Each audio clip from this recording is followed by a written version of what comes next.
බොහොම තරුණ වයසේ ඉන්න පුද්ගලයෙක් නිරන්තරයෙන් විහාරස්ථානට එනවා යනවා භාග්‍යතුන් වහන්සේගෙන් බණ අහනවා.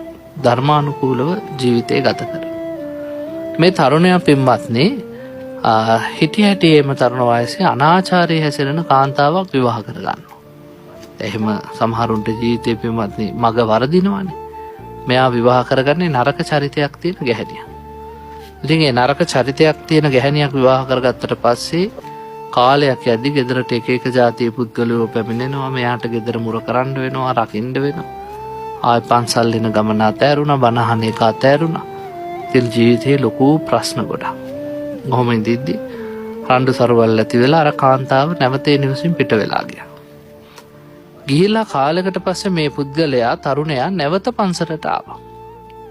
ඒ වෙලාවේදී බුදුහාමුදුරුවෝ මේ තරුණයාගෙන් අහනවා මොකද පහුගිය දවස්වල පේන්න හිටියේ නැත්තේ? ස්වාමීනි හරි අබියද්දියක් වුණා නෝයි. මම මේ තරුණ ගැහැණියක් අසාද බැඳ එයාගේ චරිතය හොඳ නැහැ. මම පුදුම පීඩාවටපත් වුණා.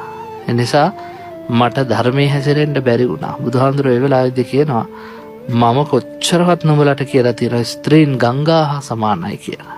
ගංගා කියන්නේ ඕන කෙනෙක්ට ඇවිල්ලා වතුර බීලා යන්න පුළුවන්. සමහර වෙලාවට එහෙමයි. ගංගාව පොදු කටයුත්තක්. පොදු ස්ථානය. බුදුරජාණන් වහන්සේ දේශනා කරනවා ගංගාව වගේමයි මහමග තියෙන අවන්හල ඕන කෙනෙක්ට ගොඩ වෙලා යන්න පුළුවන්. නේද?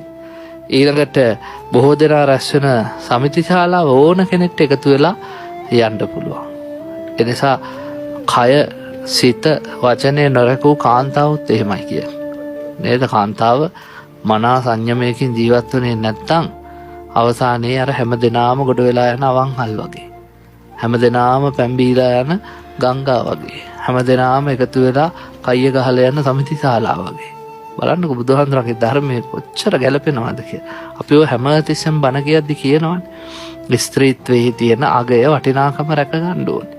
නේද? තරුණ ළමයින්ව ආරක්ෂා කරන්න ඕනේ. හාමුදුරුවෝ කුමරි බඹසර කුමර බඹසර ගැන බණ කියද්දි ගොඩාක් අය බයි නෝවා කියන්න එපාලු. ළමයින්ට උගන්වන්න ලිංගික අධ්‍යාපනය නේද? එහෙමනේ අද අපේ රටේ උගන්වන්නේ. මතක තියාගන්න මෙහෙමින් හරි ධර්මයේ මිනිසුගේ ඔළුවට යන නිසා අපි රැකෙනවා මිසක් ඔය කියන මිනිස්සු නිසා රැකිච්ච සමාජයක් නැත. බුදුහාමුදුරන්ගෙන් ඇහුවා ප්‍රශ්නයක්. කිංසු භණ්ඩානං උත්තම. ස්වාමීනි මේ ලෝකේ භාණ්ඩ අතර වටිනාම භාණ්ඩය මොකද්ද? මොකද්ද බුදුහාමුදුරු දීපු උත්තරේ? ඉත්ති භණ්ඩානං උත්තම.